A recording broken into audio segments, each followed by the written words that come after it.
today are living with at least one active EMI. कुछ सालों में EMI तो हम इंडियंस ने बहुत ही क्रेजी लेवल पे यूज करी, बट ना मानो अच्छा लगे ना लगे, एक EMI क्लास 1 का रह चुका है। No cost EMI, zero interest. सुनते ही लगता है ना कि वाव क्या ऑफर है। कॉस्ट EMI को लेके RBI को नोटिस जारी करना पड़ा कि ये एक तरह का धोखा है।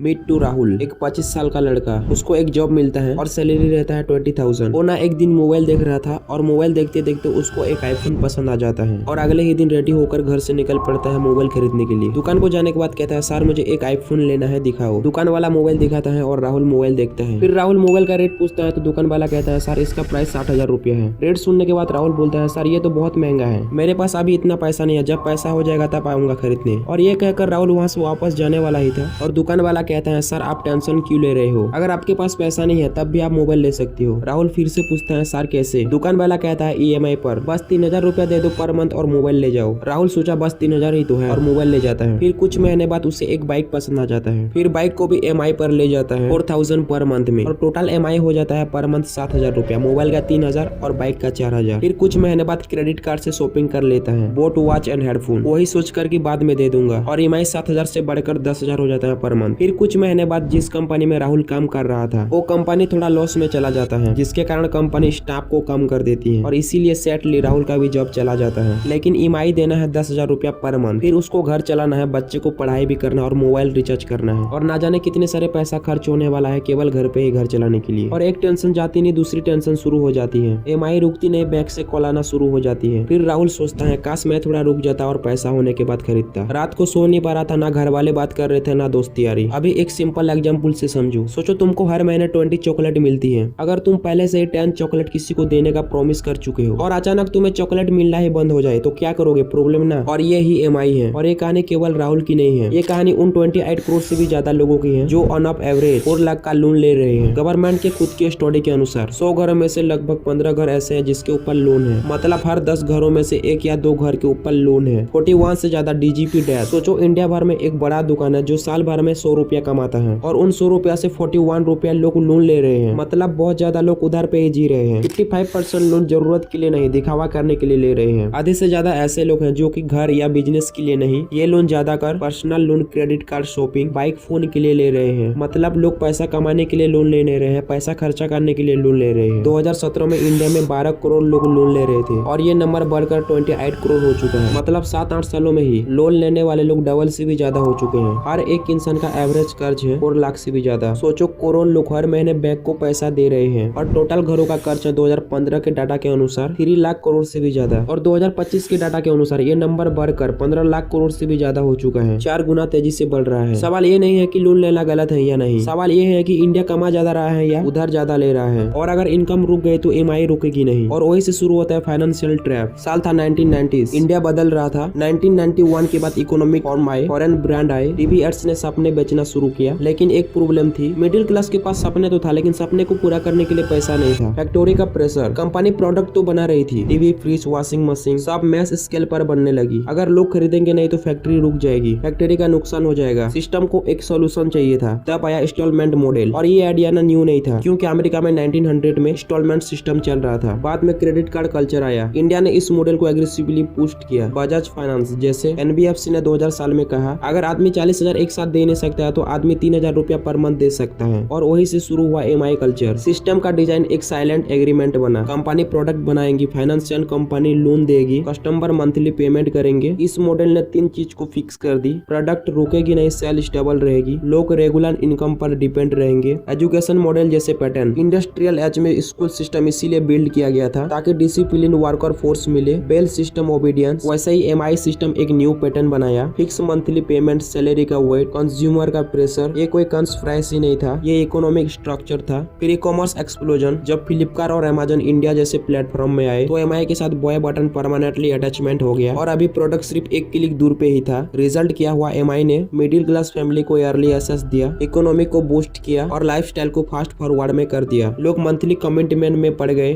और फाइनेंशियल डिसिप्लिन ना हो तो डेफ सर्कल में स्टार्ट हो गया। और साथ ही साथ EMI सर्कल ने सपने को सस्ते कर दिया, लेकिन उन्होंने क्यों हमारे फ्यूचर इनकम को भी पहले से ही हाँ लाख जमा लिए। EMI तब लो जब पैसा बनाना या जरूरत हो। Laptop for work, bike for continue job. दिखावा करने के लिए कभी भी मत लो, वरना आप इस ट्रैप में फंस जाओगे। और EMI से बचना सोल्यूशन नहीं है, EMI को कंट्रोल करना सोल्यूशन है। आप EMI को स्लैप मत करो, आप EMI को टूल्स बना दो। जब इंपोर्टेंट कम रहे तब यूज करो।